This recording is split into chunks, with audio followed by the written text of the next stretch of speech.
Let's talk about the lies the wedding industry keeps feeding you, and more importantly, how they're keeping you stuck at the exact same revenue level year after year. Because if you're sitting at 100, 300, 500K, or even hovering around that seven-figure mark and can't seem to break through, it's not your talent that's holding you back, it's what you've been taught to believe. And I want to show you exactly what shifts at every stage so you can stop spinning and finally scale profitably. I know these patterns because I've lived every single one of them. When I first started my wedding planning firm, I thought success meant being fully booked. And I hit that $100,000 mark by pure hustle, saying yes to every client, every weekend, every email at midnight. I was proud of being booked out. But what I didn't realize was that booked out was actually the code for burned out. Then I hit 300K, and that's where I hit my first real wall. Suddenly my time was maxed, but my income wasn't moving. I had no systems, no team. I was terrified to delegate because I thought nobody could do it as good as me. Sound familiar? At $500,000, my team was growing, but somehow my profit still wasn't. At every stage, I kept thinking, how much money do I have to make for me to actually make more money? Because I just keep working harder and taking on all this new stuff. Our revenue is growing and scaling. I feel proud of that, but somehow I still have no more money in my pocket. So the question kept coming up, how much money do I have to make in revenue to actually see more profit? And that's the wrong question to ask. I was managing chaos, not running a business. I was working for my business instead of on it. I remember sitting on my back porch, literally crying and thinking, how did I get here? How did I get to this place where I feel like everybody from the outside sees success, and on the inside, all I want to do is take a match to it and walk away? And that was the moment that I realized we've been building our business on the wrong blueprint. We've been told hustle equals success, when in reality, hustle just hides inefficiency. That's why I started Wedding Pro CEO, to teach business strategies that no one else in the industry is teaching, because no one else has built a team like ours. No one else is dissecting the data behind hundreds of wedding businesses every single year. And no one else is obsessed with helping creatives become CEOs quite like we are. The difference is we aren't just teaching creatives how to be better creatives. We're teaching creatives how to run a legitimate business based on data and facts, profit margins, and understanding how to actually pay yourself a livable wage from your business, to grow a team, to help you build a business that's bigger than just you, to help you stop trading time for money, and to understand that you can make a living without having to give up every single weekend. The wedding industry's told us for way too long that being burnt out is just part of the culture, that working every weekend is just part of the game, that 80-hour weeks are something that is standard in this industry and we have to just love it. Those are the lies that we've been told for way too long, and that's why we are here to help the wedding industry understand how to do business differently so that you can build a business that's profitable, that you actually love. Here's what I've learned after coaching thousands of wedding pros. There's a predictable pattern to what keeps you stuck at each level. So at 100K in revenue, you're doing everything yourself, and that's understandable. You're building the business, you're doing everything. You're running on referrals, you're living in your inbox, which is complete chaos, and you're saying yes to clients who drain you because you're scared to say no. The lie here at that first six-figure mark is that more bookings equals more success. But what actually gets you past this first six-figure stage is clarity. It's understanding your numbers, pricing for profit, and selling confidently. The way most of us start our businesses is to just look at the pricing that everyone else in our market has and kind of fall somewhere to the low middle side of that so that you can start booking, right? We have no idea how much it actually cost us to produce any of our packages or our services, or how many hours go into each one. And that's okay for a very small portion of time while you're figuring it out. But very quickly, you need to understand exactly how much money you're making from each of your services and how much you're billing out per hour. Without understanding these costs, we make these crazy revenue goals that actually aren't even possible to meet because we aren't charging enough per hour. It's physically impossible to reach a high enough profit margin to pay yourself or to start building out a team. And this is why so many people come into Wedding Pro CEO, because they're like, I'm not really sure what the problem is. I think I need more leads, but the idea of booking any more clients makes me overwhelmed because I'm already exhausted. But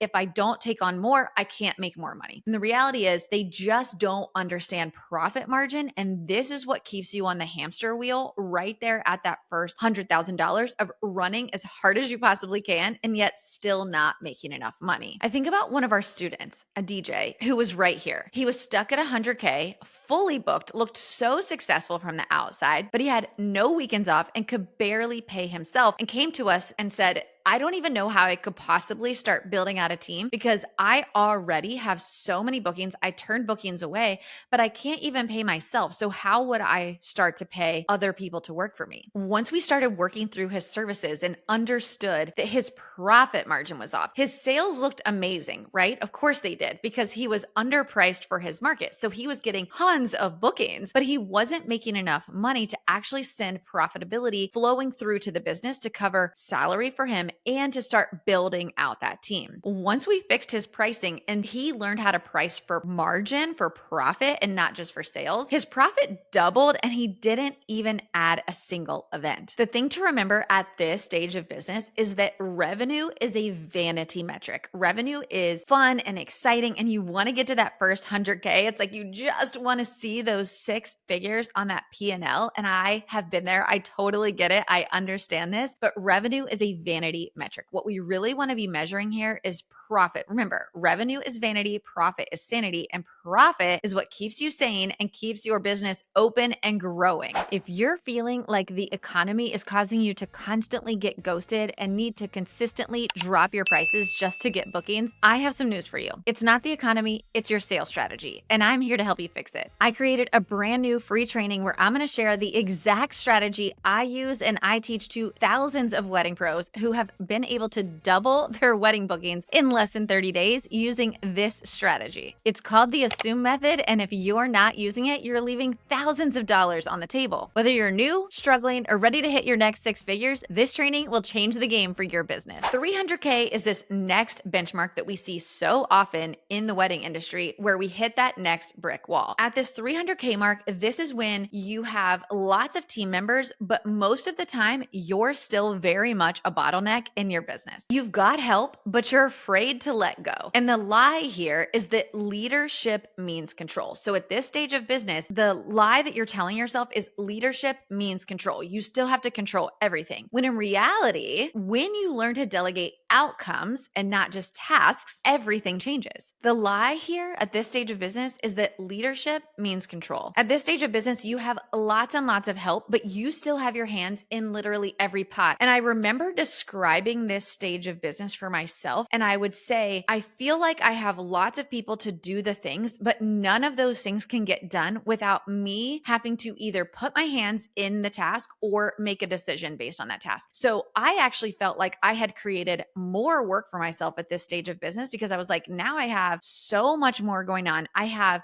my own clients and I have a huge team that is all doing things, but they all need something from me. So it felt like you see those memes sometimes where it's like, you just got voices all over, right? And there's just people all the time that need you and it never stops. And you're like, what have I created? It almost feels like a monster or a ball rolling down a hill that you can't seem to catch. Right? I don't know if anybody listening to this, if you're listening to this and you're like, how is she in my head? It's because I've been there. I've lived this. I've literally walked this stage of business. The way you scale past the 300K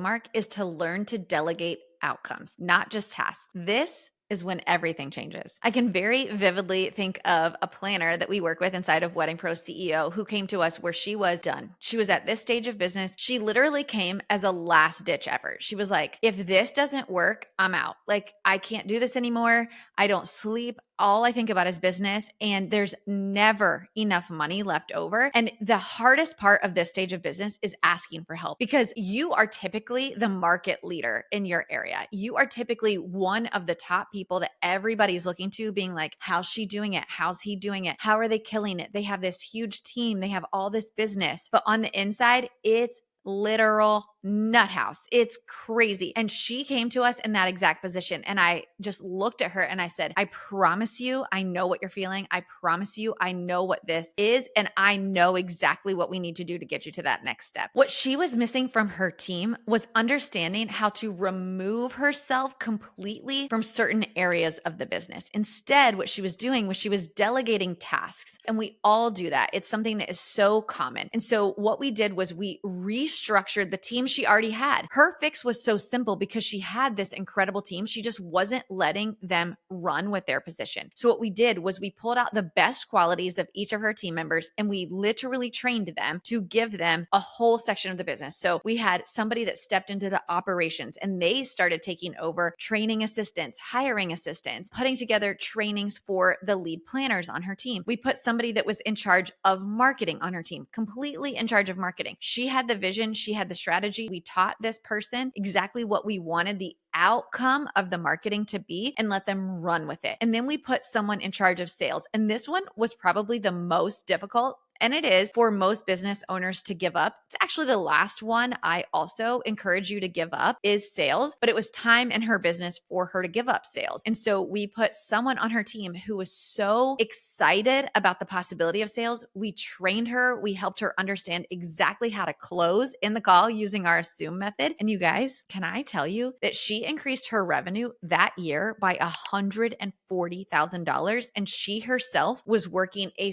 fraction of the time that she had been working when she first started with us. Here's the thing. Your revenue will exponentially increase when you learn how to stop being the bottleneck and get out of your own way in your business. Let's talk about this next stage of business, which is that $500,000 mark, right? And so few businesses in the wedding industry get to this stage. And it's really such an exciting and almost when I see our pros that hit this stage after going through 100, 300, now they're hitting this 500K, they're almost like, what do I even do here? Like, I'm not even sure what my role is in the business at this stage because when you first start to hit that $500,000 stage, you have a team, but the reality is you don't have a ton of structure. You're managing people instead of leading them. And so in this stage, you're still really helping each person on your team to do their job, right? They have an outcome. They know exactly what they're supposed to be doing, but you're very much still managing people instead of leading people. What does that mean? What is the difference? I know sometimes we spit out these things and it's like, yes, that's so profound. But then you're like, what does that actually even mean? What I mean by managing people instead of leading people is that when you're managing them, you're very much still in it with them on the day-to-day. Like you're in the job with them. So you're kind of walking alongside them as they're doing their job. And you're still very much guiding a lot of the decisions they're making. You're helping to really walk through the strategy to get to those outcomes that you want them to get to. When you're leading people, they now are the leader of their area. Instead of you going to them with strategy, they're coming to you with strategy. They're coming to you and saying, I spot this problem and here's how I want to fix it. Here's what I want to do about it. They're a leader. They're coming to you and you're saying, I love it. Yeah, let's run with that. Or you might maybe help them rethink that a little bit, but for the most part, they're leading a specific area of business and you're simply leading them and helping them to have that thought process to be that leader. So that difference is that you're completely stepping out of the day-to-day, you're casting the vision, and then you're allowing them to implement the strategy to make that vision come to life. And to be honest, I would say this is the stage that feels the most foreign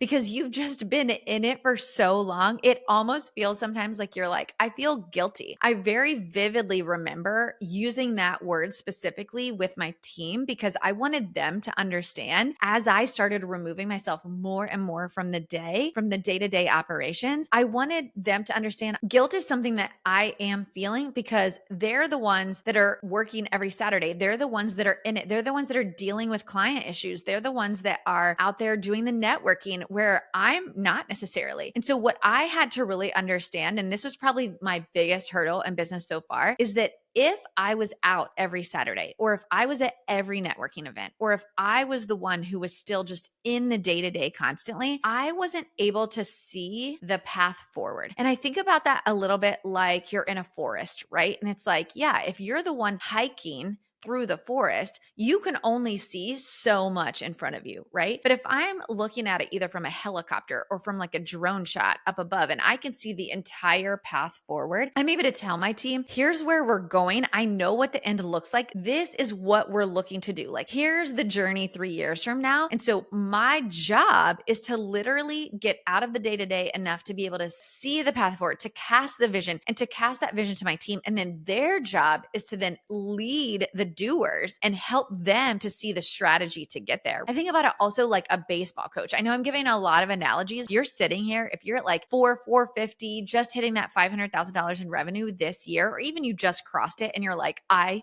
feel like I'm not sure what to do with myself. I wake up and I'm like, what do I do? Because my calendar isn't stacked, right? Like I don't have 100 appointments. I love using a baseball analogy because it's like, if the coach is covering second base, how can he see that his outfielder needs help? How can he see that his pitcher isn't quite hitting the right mark? How can he see that his aces aren't in the right places? He can't, because his concentration is on how to cover second base. Instead, we want that coach to be able to see from the sidelines. We want the coach to be on the sidelines and be thinking, is my outfielder doing the right job? Is my second baseman killing it? Is my pitcher hitting the right mark? And if they're not, how do I help them? The pitcher is the one actually doing it, right? But the coach is the one who sees the problem, who can say, hey, this is what we need to do next. This is what we're trying to do. We're trying to win the game. And sometimes the coach is making decisions that everybody else isn't quite sure about, but they believe in that coach. They're like, I don't know how that's going to affect the game, but then they win. And everybody's like, wow, we have the best coach. And so that's what I want you to think about, is that once you get to this stage in business,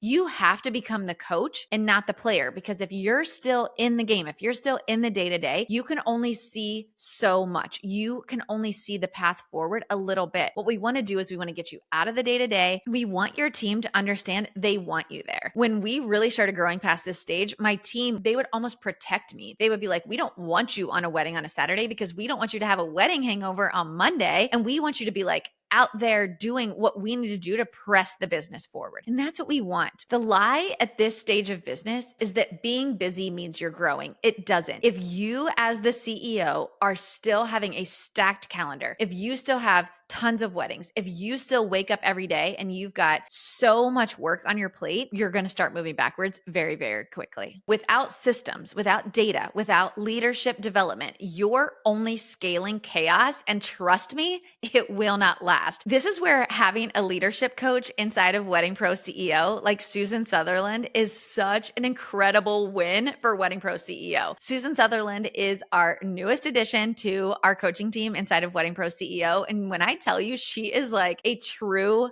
baddie. This woman has scaled a business that does events all over the world, and her businesses, she has 2 of them, do multiple millions of dollars in revenue every single year. She helps our clients inside of Wedding Pro CEO turn team drama into team profit. And I'm so obsessed with being able to have Susan on our team to help our CEOs to really understand how to build a business that's so much bigger than them. Okay, and this last one is when you finally cross that 7-figure mark, and this is where you start to finally lead leaders. The lie here is that scaling any further means losing creativity, and that's just simply not true. The truth is that this is where your business finally buys back your time, and you can start to look at secondary revenue streams. This is where you go from being an operator to being a visionary, and this is where your brand scales because of your team, because you've hired amazing people that are better than you at what you do and not in spite of them. Here's the thing, CEO, as you're listening to this episode, understand that success leaves clues, and at every level, the lie changes, but the pattern is the same. You have to unlearn what got you here to move to what's next for you. And that's what we help you do inside of Wedding Pro CEO. That's literally why I built Wedding Pro CEO, to give you the blueprint for growth at every single stage of business, because no one else in the wedding industry is doing what we're doing. No one else is auditing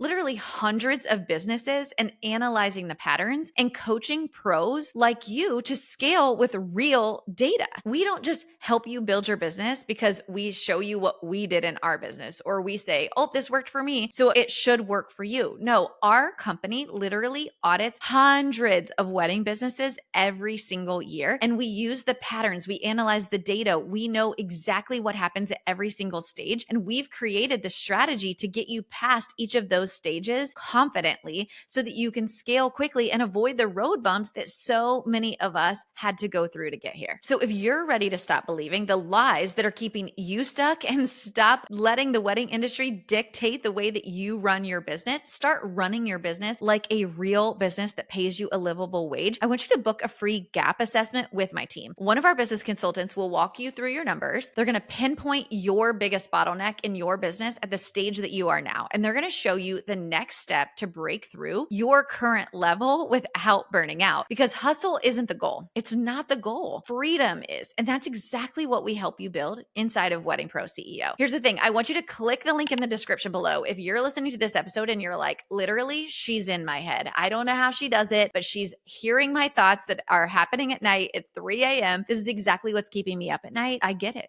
That's what I walked through for far too long. And I had to go outside the wedding industry to learn the strategies that it takes to build a business that's profitable. And I bring that back to the wedding industry. Our coaching team, every single coach in our team still runs a very successful wedding business while coaching. So we know what's happening today. What are the trends? What are the battles that you're facing today inside your wedding business? And that's what we're teaching. We're constantly updating our strategies for what's working today, not what worked pre-COVID. We all still run our wedding businesses, and that keeps us on our toes. That helps us to understand what's going on inside of the wedding industry and how to scale you in spite of the challenges that we're facing inside the industry. Click the link in the description below and book a gap assessment with our team. We want to talk to you. We want to show you how to scale your business. So click that link, tell us a little bit about your business, and book a time that works for you with one of our business consultants. And let's change the way the wedding industry does business. If you listen to this episode and you got any value from this episode, make sure to subscribe and turn on notifications so every single week you get the strategies we teach right here on our YouTube channel or in our podcast. CEO, thank you so much for being here every single week. And I hope to see you on a gap assessment with my team here in the next couple days. See you next time.